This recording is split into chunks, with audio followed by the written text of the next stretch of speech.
Assalamualaikum warahmatullahi wabarakatuh. Materi kita hari ini, kemarin kan kita sudah membahas kerajaan Kuta ya. Nah, untuk sekarang kerajaan yang akan kita bahas adalah kerajaan selanjutnya, itu Kerajaan Tarumanegara. Kerajaan Tarumanegara ini ada di dekat kita ya, karena dia ada di Jawa Barat. Ini peta wilayah kekuasaannya. Lihat hampir bahkan seluruh daerah Jawa Barat adalah kekuasaan Tarumanegara. Tarumanegara berasal dari kata tarum dan negara. Tarum artinya adalah sungai dan negara artinya kerajaan. Jadi kerajaan ini berada di daerah aliran sungai. Nah, selanjutnya beberapa peninggalan kerajaan Tarumanegara yang paling banyak itu adalah prasasti. Ada prasasti Ciareuteun, Kebon Kopi, Jambu, Tugu, Pasir Awi, Muara Cianten, dan Lebak. Prasasti yang harus kalian ingat di sini adalah prasasti Ciareuteun, karena dalam prasasti Ciareuteun ini terdapat telapak kaki Raja Punawarman, di mana telapak kaki Raja Punawarman ini mirip seperti telapak kakinya Dewa Wisnu. Dari hal ini kita bisa lihat kalau Raja Punawarman itu atau kerajaan Ciareuteun menganut agama yang bernama agama Hindu Wisnu, karena telapak kakinya seperti Dewa Wisnu. Dan juga bisa kita lihat kenapa Punawarman dilambangkan seperti Dewa Wisnu. Berarti Raja Punawarman ini bukan cuma penguasa, tapi juga merupakan pelindung rakyat, karena Wisnu adalah pelindung. Jadi Raja Punawarman dianggap sebagai pelindung rakyat karena dia raja yang sangat baiklah sama rakyatnya. Lalu yang sumber selanjutnya adalah adanya berita dari Cina. Siapa yang bawa berita ini? Yang bawa berita ini adalah seorang bernama Fahian. Fahian ini adalah orang dari Cina, berasal dari dinasti Tang, yang membawa atau menceritakan kepada beberapa dalam tulisannya kalau dia menemukan sebuah kerajaan di pesisir di sebelah timur sebelah timur Jawa, yaitu yang bisa disebut Kerajaan Tarumanegara. Atau dia menyebutnya dengan Kerajaan Tolomo. Tolomo artinya Tarumanegara ya.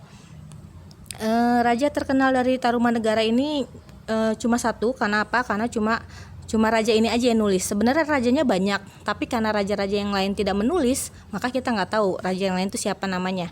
Nah, raja yang terkenal dari Tarumanegara tadi sudah ibu sebutkan, namanya adalah Purnawarman, karena Purnawarman ini membawa kerajaan Tarumanegara mencapai masa kejayaan. Salah satu bukti kejayaannya itu adalah buktinya di Prasasti Tugu.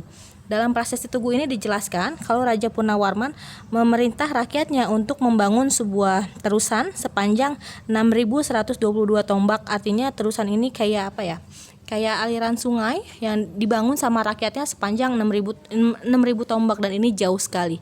Ini menunjukkan apa? Menunjukkan pertama, sistem ekonomi Tarumanegara didasarkan kepada pertanian, karena mereka butuh air untuk pengairannya, dan juga menunjukkan rakyatnya sangat makmur. Karena apa? Untuk membangun ini kan pasti butuh biaya, butuh rakyat yang sehat juga. Maka bisa disimpulkan pada masa Purnawarman rakyatnya hidup makmur. Itu untuk Tarumanegara. Selanjutnya yang akan kita bahas ini adalah Kerajaan Sriwijaya. Oke, yang harus kalian tahu, Kerajaan Sriwijaya ini berada di Sumatera.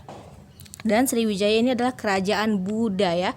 Jadi kalau sebelumnya Kutai kerajaan Hindu Shiva, Tarumanegara kerajaan Hindu Wisnu. Nah, Sriwijaya ini agamanya adalah Buddha.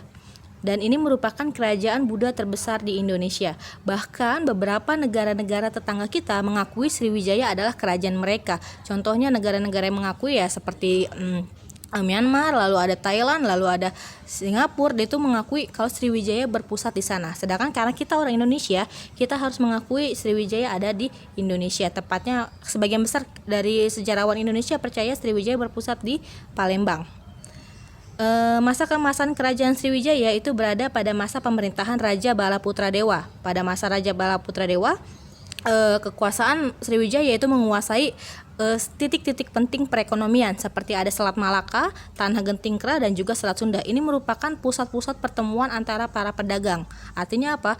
Artinya kalau Sriwijaya menguasai pusat-pusat tersebut, maka kan otomatis perekonomian kerajaan Sriwijaya itu bersumber dari maritim, karena dia menguasai titik-titik perdagangan tersebut.